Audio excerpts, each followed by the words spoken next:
Mr. President, today the Senate continues to work on legislation that addresses the heroin epidemic that's affecting our communities all over the country. Every state represented by a senator in this chamber is affected by it. I'm pleased to see that yesterday we had a strong vote on an important step forward to be able to consider some more amendments, which I hope we'll be able to consider today or tomorrow, and then have a vote on this legislation before the end of the week and send it over to the House of Representatives, where there is similar legislation, a companion bill that's already been drafted that's also bipartisan. I want to thank Sheldon Whitehouse, who's on the floor right now, my co-author, and also Senators Amy Klobuchar, Kelly Ayotte, and the 42 other bipartisan co-sponsors of our legislation. This is bipartisan, but it's also comprehensive, evidence-based. And it is not just supported by a lot of senators, it's also supported by a lot of groups, and that's very important. Senator Whitehouse and I have worked over the past few years with groups around the country and in our own states to come up with the right answers. In other words, evidence-based solutions to prevention and education to try to get people not to make a mistake and not to get into the funnel of addiction, but also once those people are addicted, to help them more with better treatment, better recovery, to ensure that we are treating addiction like a disease, which it is, and that we are helping law enforcement and helping to keep prescription drugs off the bathroom shelves and helping to monitor people's prescription drug use, because a lot of this comes from the overprescribing of prescription drugs for pain medication. So I am pleased to see that we're making progress, and I wanted to talk today about one specific issue that's included in the legislation that we have yet to talk about, at least at length here on the floor. Over the last few years, we've had 5 forums here in Washington, D.C. We've brought people in to talk about issues related to addiction. Some have been with regard to the science of addiction, some about our youth, some about prevention, some about better treatment options.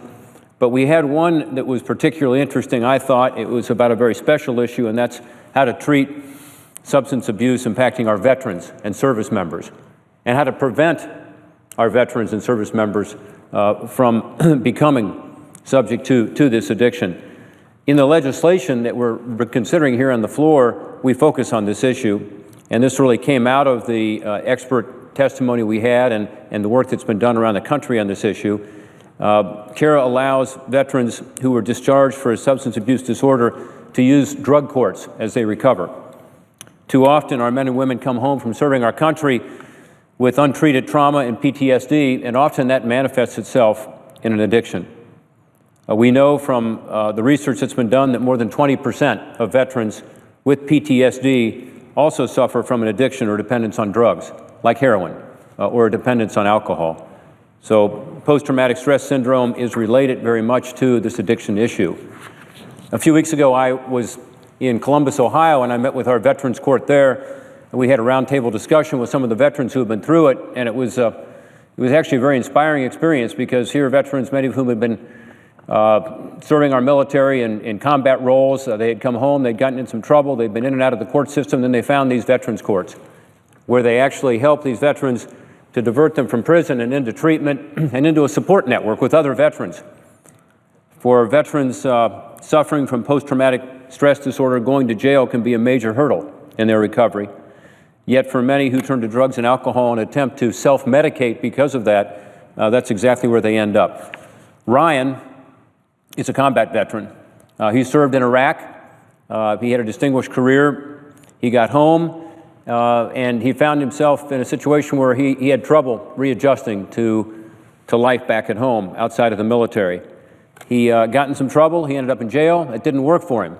His quote was this. He's told me, he said, Rob, you send me to jail, and all you're doing is sending me back to the jungle. All those coping skills I've learned, they go out the window. I'm the type of person you put me in there and all hell breaks loose. That's Ryan. Fortunately for Ryan, he was able to participate in a veterans treatment court and get on the path to recovery. I'm really proud of him today. He's a student at a major university in Ohio, about to graduate. He's got his life back together. He's got his family back together. And again, it was an inspirational story because he has taken it upon himself to focus on his addiction and to get the help that he needed through this Veterans Court. There are 17 veterans treatment courts in the state of Ohio. The program that Ryan went through is a 2-year program that offers mental health and substance abuse treatment to veterans as an alternative to incarceration. These veterans also have to make regular court appearances. So It's not as though they're not connected to the criminal justice system. They are. And they know that if they test positive for drugs, they'll end up back in that system. They are subject to random drug testing. As Ryan and the other veterans I talked to told me that day in Columbus, Ohio, they said, Senator, this combination of accountability and support was the right combination for us to be able to get back on the right track. It made a difference for them to be able to get their lives back together, to get their families back together, and to once again be contributing to their country.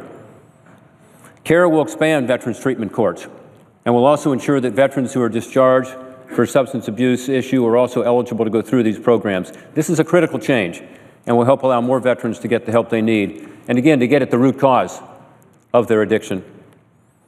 CARA, this is the legislation that we're considering right now, has the support, as I said, of a lot of groups, 130 national stakeholders in the public health, law enforcement, criminal justice, drug policy fields, doctors, nurses, people in the trenches working on prevention and treatment. It's designed to fight prescription drug, opiate abuse, and heroin use holistically, from expanding prevention to supporting recovery. In addition to the specific provisions that I discussed that help our veterans, CARA also expands prevention educational efforts to prevent prescription opioid abuse and the use of heroin. It increases drug disposal sites to keep medications out of the hands of young people. It helps with regard to drug monitoring to know when people are being prescribed drugs, even if they cross state lines, by having an interstate drug monitoring system. It also authorizes law enforcement task forces in some of our toughest areas around the country to combat heroin and methamphetamines, and expands the availability of the overdose reversal drug naloxone, really a miracle drug, so that our law enforcement agencies and other first responders, our firefighters, have the training for using this drug, but also access to it. In the criminal justice system, CARA will help to promptly identify and treat individuals suffering from substance abuse disorders and expand these diversion efforts and these education efforts to give these people a second chance. CARA also authorizes resources to expand treatment, including medication-assisted treatment. Based on the evidence, it supports what has worked around the country. So we're trying to hold up some of the best treatment programs in the country where there has been success on a very tough issue, which is taking people through this process of getting back on their feet and recovering.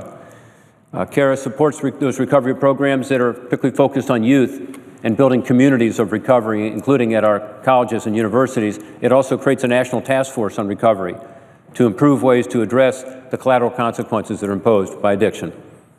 So this is a comprehensive bill that will help to reverse this tide.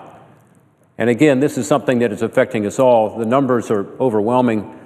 Today, in the United States of America, there will be about 20 people who will die from overdoses.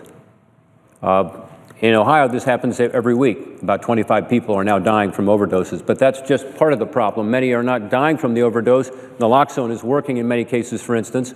Others aren't overdosing, but yet their lives are ruined, their families are torn apart, and the communities are bearing the brunt of it. Many more crimes are being committed. I was with a prosecutor in Ohio last weekend who told me that 80% of the crime in his county is related now to this issue of heroin and prescription drug abuse.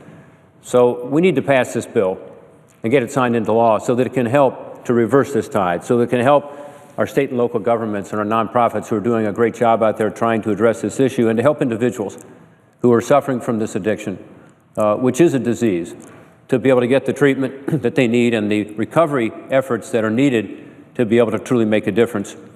This is an epidemic.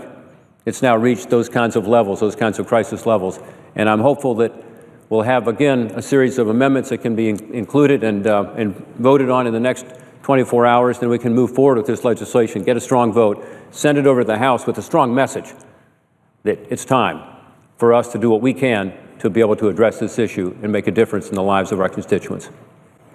I yield back my time, Mr. President.